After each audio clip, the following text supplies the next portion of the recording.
존경하는 우리 영예인 의원님 발언해 주시기 바랍니다. 네, 이 집회가 불법 집회임을 누가 판단합니까? 심지어 김종량 의원님 경찰로 재직하시면서 가장 잘 아실 만한 분이 이렇게 말씀하셔서 굉장히 당황스러운데요. 불법 신고냐 불법 집회냐 아니냐는 법원이 판단하는 것이고요. 그리고 하물며 미신고된 집회라고 하더라도 그것 자체가 불법인 것은 아니다라는 대법원 판례가 엄연히 있습니다. 그리고 평상시에 경찰이 그렇게 무장하고 방호복을 갖추고 집회 현장에 나오지 않습니다. 분명하게 위압적인 분위기를 조성하고 그 과정에서 집회에 참여하는 시민들을 위협하려고 하는 의도가 저는 분명히 있었다고 생각합니다. 이러한 경찰의 행위는 2015년, 2016년 박근혜 정부 당시에 100남기 농민이 쓰러지시고 또 수없이 많은 노동자들이 사망했던 쌍용차 노동자들의 분향소를 강제 철거하고 했던 경찰의 옛날 버릇들이 그대로 다시 나오는 것이라고 생각합니다. 제 버릇 개 못 준다고 했는데요. 저는 이제는 좀 그 악순환을 끊어야 된다고 생각하고요. 경찰이 아주 국민의 기본적인 자유권, 헌법상에 보장되는 기본적인 자유권인 집회 시위의 권리를 이런 방식으로 정권에 충성하기 위해서 탄압하는 것은 저는 행안위원회가 반드시 바로잡아야 된다고 생각합니다. 그래야 우리가 백남기 농민의 죽음 같은 비극을 막을 수 있다고 저는 생각하고요.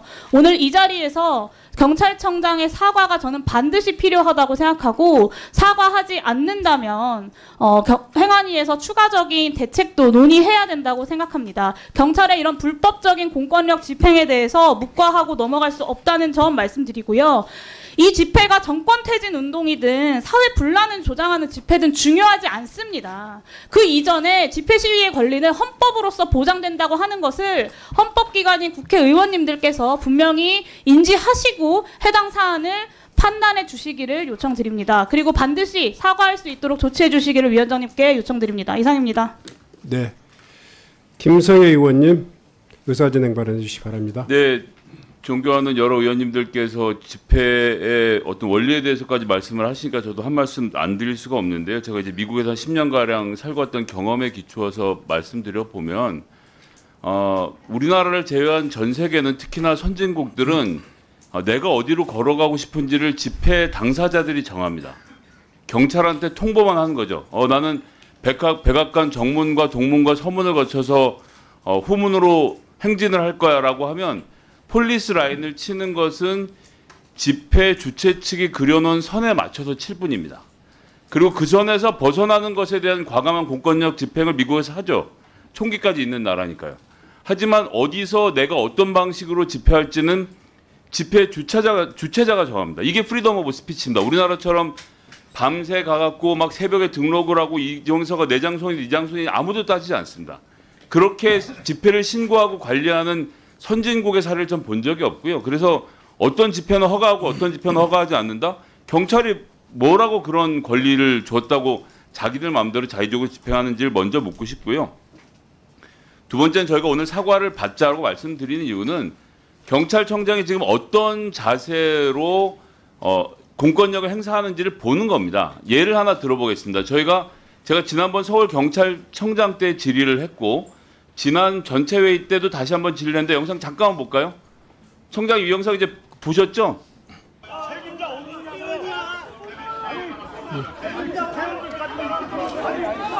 네, 이제 꺼주세요. 네, 아니라고 하시니까 끄겠습니다. 자, 청장님, 청장에게 확인해 주실 것은 네.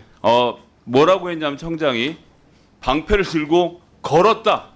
그러니까 저것은 진압이 아니라 걸은 행위다라고 했는데 저걸 걸었다라고 지금 인식을 가지고 국민들을 대상으로 한 집회를 진압을 경찰청장이 하고 있다. 이건 정말 심각한 문제라고 할 수밖에 없거든요. 근데 경비계장은 서울청의 경비계장 그렇게 답변했고 경찰청장은 아직 못 봤다라고 회피했는데 이제 봤을 테니까 위원장님 좀 종합적으로 한번 좀 들어보시고 경찰청장이 사과할 수 있도록 좀 해주셨으면 좋겠습니다. 네.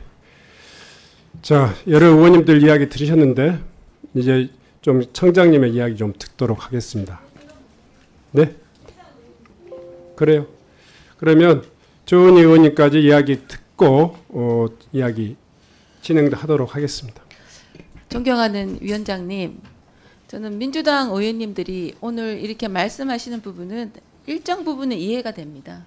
그러나 예산안을 상정하기 위한 전체 회의에 앞서서 경찰청장이 사과 안 하면 이 회의 안 할 수도 있다고 윽박하는 거는 다수의 힘으로 지금 공권력을 완전히 짓밟겠다는 의사로 오해받을 수 있습니다.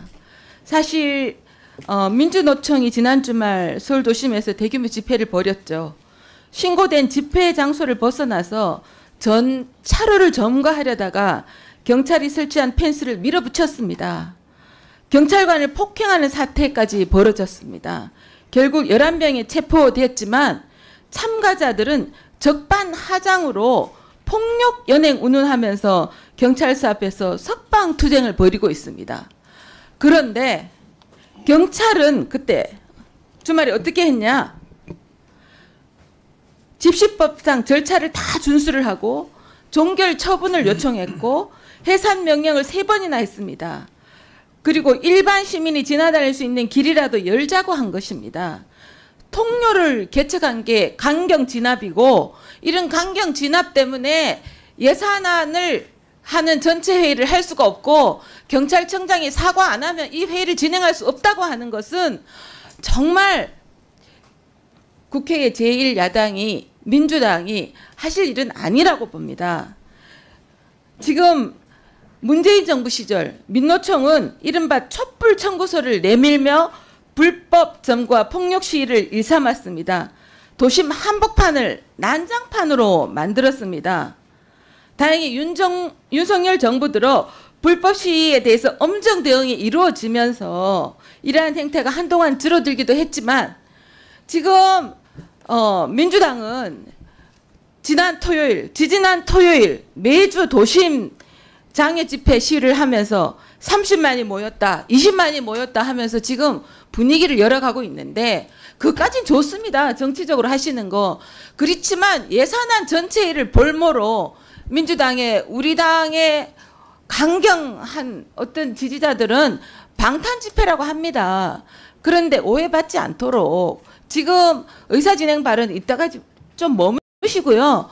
왜 경찰청장한테 사과를 받아야 전체 회의를 합니까? 위원장님께서 현명한 위원회 진행을 해주시기를 부탁드립니다. 이상입니다. 네.